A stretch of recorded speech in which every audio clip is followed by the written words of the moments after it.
1952 সালে রক্ত দিয়েছি, 1977 সালে 6 দফা পাকিস্তানের সংখ্যাগুরু যখন এদেশের মালিক হওয়ার চেষ্টা করে। सकूते ढाका पाकिस्तान की तारीख का वो दिन है जिसने हर दिल को लर्जा दिया। ये सिर्फ ज़मीन और सरहदों का नुकसान नहीं, बल्कि वो ख्वाब थे जो टूट गए, वो उम्मीदें जो दबा दी गईं, वो दर्द जो आज भी हमारे सीनों में ज़िंदा है। कुछ फ़ैसले, कुछ खामोशियाँ और कुछ छुपी हुई हकीकतें इस सानिए के पीछे हैं, जो हर पाकिस्तानी के दिल में एक ही सवाल छोड़ जाती हैं। आखिर कब तक एक कौम अपने ही ख्वाबों के ज़ख्म सहती रहेगी? जी भुट्टो साहब, सकूते ढाका आपके मुताबिक इसकी सियासी और समाजी वजूहात क्या थीं? जी बिल्कुल, आज 16 दिसंबर है और आज के दिन 1971 में पाकिस्तान का एक जो अजीम जोग्राफ़िकल हिस्सा था वो हमसे टूट गया।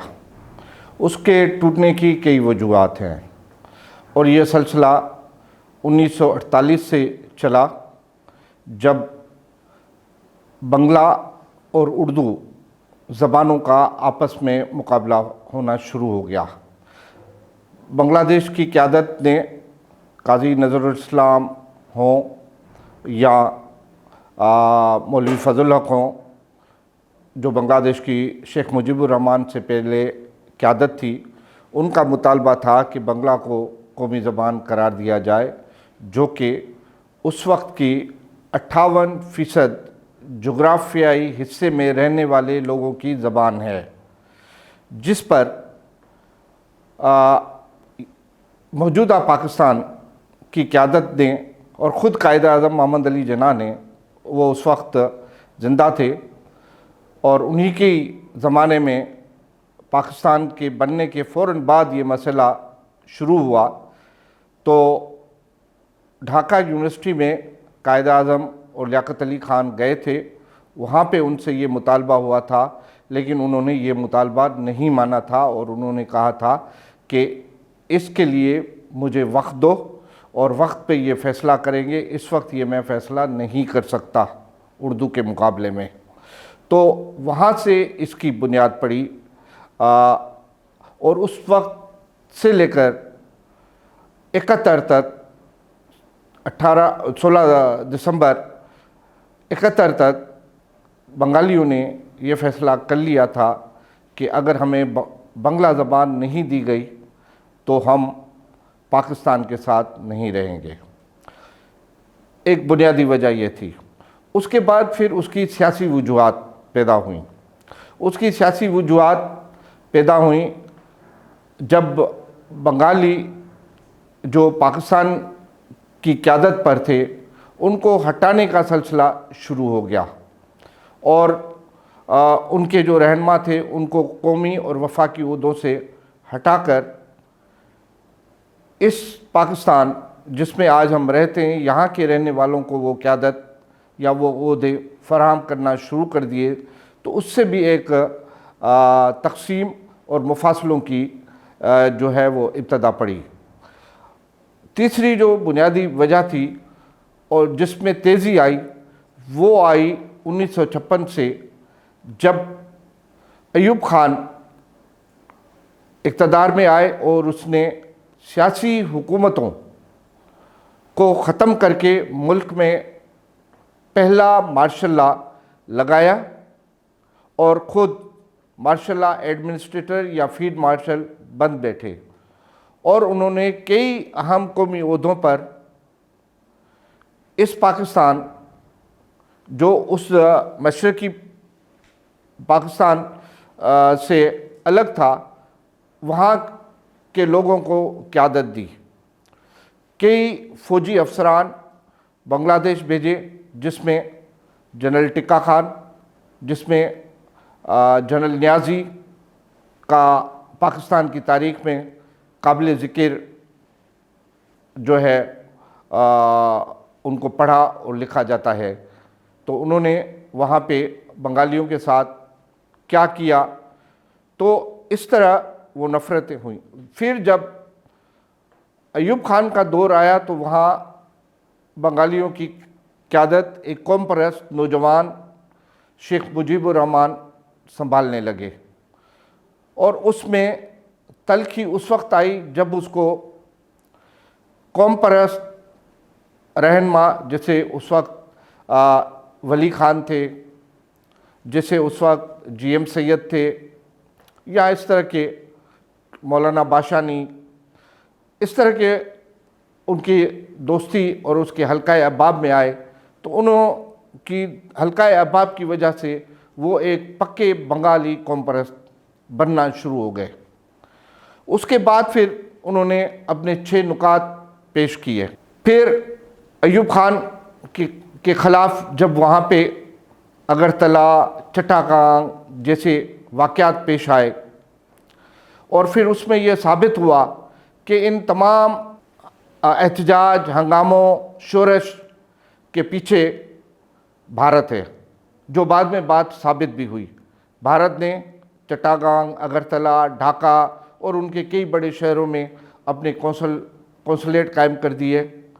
अपने जो भारत में बंगला बोलने वाले अफसरान थे उनकी तकर्री कर दी, ताकि वो बांग्लादेश में रहने वाले बंगालियों के साथ राब्ते में रहें और उन्हें भारत के और नज़दीक लाएं और भारतीय पॉलिसियों से उन्हें आगाह करें और भारतीय नवाज उनको बनाएं, जिसमें भारत बहुत कामयाब भी हुआ।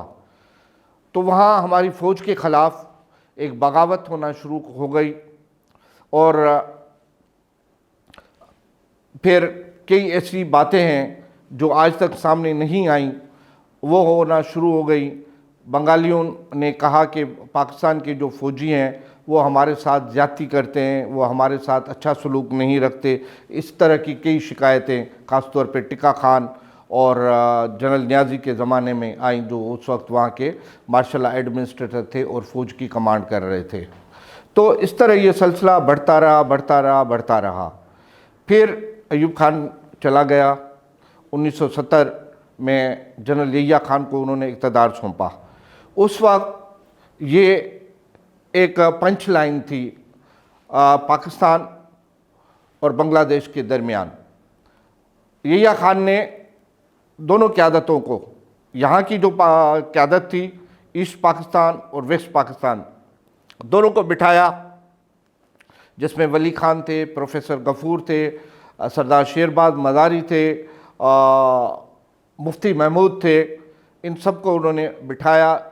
शेख मुजीबुर रहमान के साथ इत्फाक हुआ कि आम इंतखाबात होंगे और एक कौमी असम्बली बनेगी और मुल्क को एक नया आइन देंगे, और उस आइन पे जो वफाकी आइन कहलाएगा उस पे शेख मुजीबुर रहमान भी अमल करेंगे और वेस्ट पाकिस्तान की जो सियासी क़यादत है वो भी अमल करेगी। लेकिन अचानक शेख मुजीबुर रहमान ने ज़िद पकड़ी और डायलॉग की लचक उसमें दिन ब दिन ख़त्म होती गई, और जब इंतखाब आए तो उन्होंने वो इंतखाब 6 नुकात जो सारे बांग्लादेश के हवाले से थे, उसमें वेस्ट पाकिस्तान का कोई ज़िक्र ही नहीं था। तो फिर जब इलेक्शन हुआ तो 2 पार्टियां सामने आईं। अवामी लीग, जिसकी क़यादत शेख मुजीबुर रहमान कर रहे थे, और इस तरफ पीपल्स पार्टी, क्योंकि जुल्फ़िकार अली भुट्टो अयूब खान को छोड़कर 1968 में पाकिस्तान पीपल्स पार्टी बना चुके थे, और उस वक्त वो जो एक नेशनल फ्रंट था जिसकी क़यादत नवाबज़ादा नसरुल्लाह खान ने की थी अयूब खान के दौर में, उनके साथ वो रहे। अयूब खान ने फातिमा जना के मुकाबले में कई पॉलिसियाँ की। इस तरह अयूब खान के ख़िलाफ़ भी बांग्लादेश में नफ़रत बढ़ती गई। फातिमा जना को शिकस्त देना, एबडो लगाना, एबडो बांग्लादेश के जो मकबूल लीडर थे उन पर एबडो लगा दिया गया कि वो इलेक्शन में हिस्सा नहीं ले सकते। नतीजतन एक ऐसी पॉलिसियाँ, एक ऐसा बर्ताव की वजह से बांग्लादेश हमसे दूर होता गया। जब ये इलेक्शन हुई तो उस वक्त कौमी असम्बली की 300 नशस्तें थीं।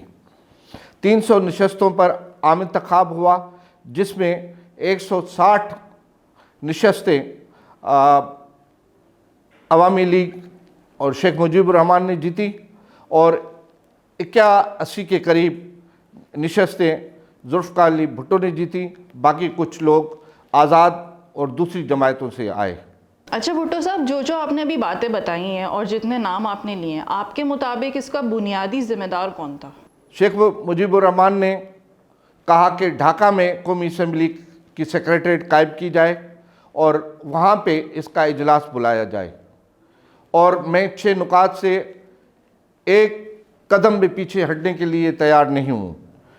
जो उस वक्त की क़यादत, उस वक्त के सदर यहिया खान को भी कबूल नहीं था और पीपल्स पार्टी के जुल्फ़िकार अली भुट्टो को भी कबूल नहीं था, मुफ्ती महमूद को भी कबूल नहीं था और दीगर जमायतों को भी कबूल नहीं था।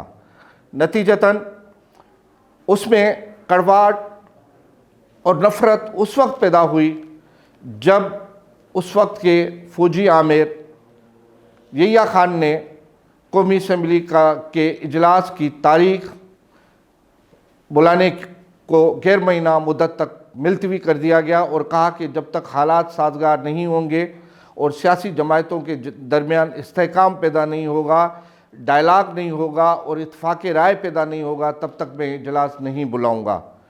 इस पर शेख मुजीबुर रहमान सरापा एहतजाज हो गए। उन्होंने आम हड़ताल का ऐलान कर दिया, बांग्लादेश में शोरश बनना शुरू कर दिया और फिर उन्होंने आज़ादी का नारा लगाया, जो कि बंगालियों में बहुत मकबूल हुआ और बंगाली ये तय कर चुके थे कि अब यहिया खान, जुल्फ़िकार अली भुट्टो और पाकिस्तान, जो कि उस वक्त वेस्ट पाकिस्तान था, उस वक्त उनके साथ नहीं रहना है। और एक वक्त ऐसा आया कि जुल्फ़िकार अली भुट्टो ने भी ढाका जाने से इनकार कर दिया और कहा कि शेख मुजीबुर रहमान अपने 6 नुकात से नहीं हट रहे। नया आइन जो वो अपने जहन में खाका बना चुके हैं, उसमें सारी चीज़ें प्रो बांग्लादेश हैं, उसमें यहाँ के वेस्ट पाकिस्तान के रहने वाले लोगों का इंटरेस्ट और उनकी दिलचस्पी नहीं है और उनके मुफादात उसमें शामिल नहीं किए गए। इस पर 16 दिसंबर आ गई और शेख मुजीबुर रहमान ने बांग्लादेश अलग करने का ऐलान कर दिया और इधर तुम और इधर हम का नारा लगाया और इस तरह पाकिस्तान का एक लख्त हमसे टूट गया और नया पाकिस्तान बना, जिसका वजूद बाद में जो है 17 दिसंबर 1971 को पड़ा। फिर उसकी क़यादत जुल्फ़िकार अली भुट्टो ने संभाली और फिर पाकिस्तान के जो इंतखाब हुए उसमें जुल्फ़िकार अली भुट्टो की पार्टी ने पंजाब से बड़ी सीट नशस्त ली सवाए एक के। बाकी सिंध, बलूचिस्तान और उस वक्त के NWFP सरहद जिसको हम कहते थे, वहाँ पे दूसरी जमायतें कामयाब हुई, लेकिन पंजाब से जुल्फ़िकार अली भुट्टो वसी मेजॉरिटी लेकर इस मुल्क के कायद, इस मुल्क की क़यादत संभालने के करीब आए और वो सदर बने। पहले उनको सिविलियन मार्शल लॉ एडमिनिस्ट्रेटर बनाया गया, उसके बाद वो सदर मुमलिकत बने। फिर जब 1973 का आइन बना तो उसमें फिर पार्लियामानी निज़ाम जो है वो सदारती निज़ाम से जमहूरी निज़ाम की तरफ आया और फिर चीफ़ एग्जीक्यूटिव सदर के बाद वज़ीर आज़म कहने लगा। फिर जुल्फ़िकार अली भुट्टो ने भी 73 का आइन बनाया और दीगर काम किए। फिर 71 में जंग भी लग गई भारत के साथ, हमारे कई फ़ौजी जो है वो कैद हो गए, हमारे कई किलोमीटर ज़मीन जो है वो भारत के कब्ज़े में गई। फिर इंदिरा गांधी के साथ उनके डायलॉग हुए, जंगी कैदी आज़ाद हुए, फ़ौजी कैदी आज़ाद हुए, ज़मीन आज़ाद हुई। फिर एक नया पाकिस्तान जो आज आपके सामने है उसकी सूरत बनी।